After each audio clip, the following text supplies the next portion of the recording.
saya Elizabeth Keisha Dunar, saya dari kelas 10C.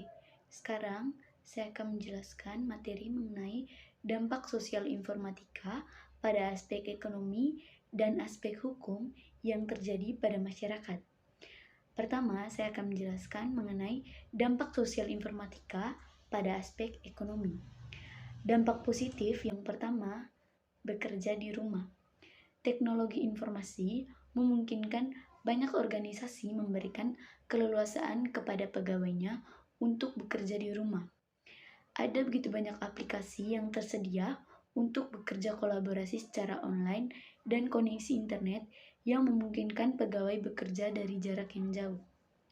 Konsep ini tentu memberikan keuntungan pada perusahaan, karena mereka tidak perlu menyewa ruangan kantor yang lebih besar, dan mereka tidak perlu menyediakan peralatan kantor yang lebih banyak. Selain hemat waktu dan biaya perjalanan dari rumah ke kantor, bekerja dari rumah akan membuat pegawai memiliki banyak kebebasan, seperti kesempatan untuk menjaga anak-anak dan waktu kerja yang fleksibel.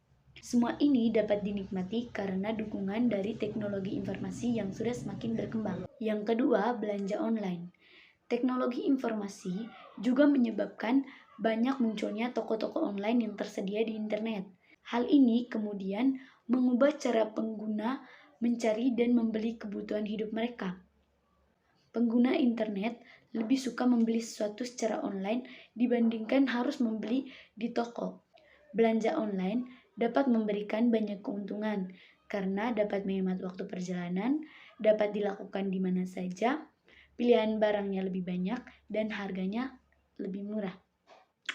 Teknologi informasi telah mengubah cara pelanggan dalam berbelanja. Yang ketiga, kemudahan memulai usaha.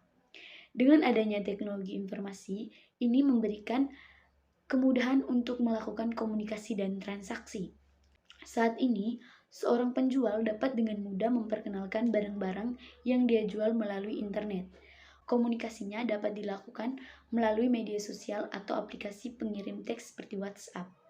Selanjutnya, transaksi pembayaran dapat dilakukan dengan menggunakan mobile banking atau online banking. Kemudian komunikasi dan transaksi tersebut kemudian dimanfaatkan oleh penjual untuk memulai usahanya. Yang keempat, perubahan jenis pekerjaan. Kemajuan teknologi menyebabkan perubahan cara hidup manusia dan cara melakukan sesuatu. Hal ini berakibat berubahnya kebutuhan akan produk-produk dan layanan yang ada. Di sisi lain, kehadiran teknologi menyebabkan terbukanya peluang-peluang baru untuk profesi yang baru. Contoh profesi yang muncul karena perkembangan teknologi yang telah mengubah cara hidup manusia. Yang pertama itu pembuat konten, YouTuber, ataupun selebriti dan lainnya. Adapun dampak negatifnya yaitu munculnya kesenjangan sosial. Kesenjangan sosial ini merupakan salah satu dampak kemajuan ilmu teknologi atau informatika di bidang ekonomi.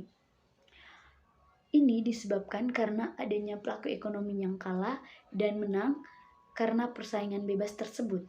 Pelaku ekonomi yang menang ini bisa memonopoli pasar perdagangan. Yang kedua, meningkatkan budaya konsumtif. Konsumtif bersifat konsumsi yang menjadikan seseorang menggunakan sesuatu dengan berlebihan. Ini dikarenakan adanya kompetisi di era global, sehingga seseorang sering membeli barang yang tidak dibutuhkan dan boros. Dan yang ketiga, barang lokal sulit bersaing dengan barang modern. Karena adanya perdagangan bebas lintas negara yang merupakan bagian dari kemajuan ilmu teknologi di bidang ekonomi, ini menjadikan barang lokal sulit untuk bersaing dengan barang modern. Karena di era sekarang, masyarakat lebih menggunakan barang modern dan tidak tertarik lagi dengan barang-barang lokal.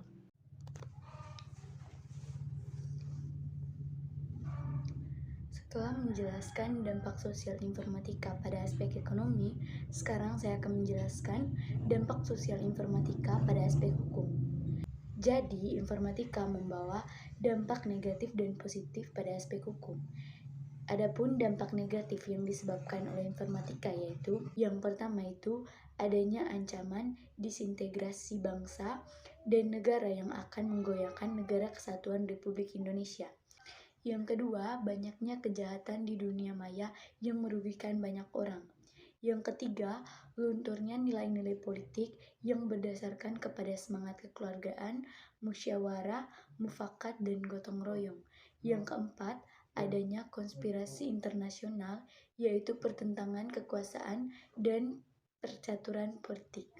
Yang kelima, timbulnya unjuk rasa yang semakin berani dan terkadang mengabaikan kepentingan umum. Yang keenam, masuknya nilai-nilai hukum sekular yang tidak sesuai dengan sistem hukum nasional. Dan yang ketujuh, penegakan hukum nasional bisa menimbulkan tekanan dari dunia internasional. Adapun dampak positif dari informatika ini, yang pertama, membantu penegak hukum untuk cepat tanggap dalam menghadapi permasalahan di dalam masyarakat. Yang kedua, informatika juga bisa membantu penegak hukum untuk mengurangi tingkat kejahatan. Yang ketiga, informatika bisa memberikan kemudahan untuk memperoleh informasi tentang hukum. Kemudian yang keempat, informatika bisa membantu kegiatan komunikasi untuk keperluan yang berhubungan dengan hukum yang menyebabkan informasi tersebut bisa tersampai dengan cepat. Jadi, itu saja penjelasan dari saya mengenai dampak sosial informatika pada aspek ekonomi dan hukum. Semoga bermanfaat bagi teman-teman semua.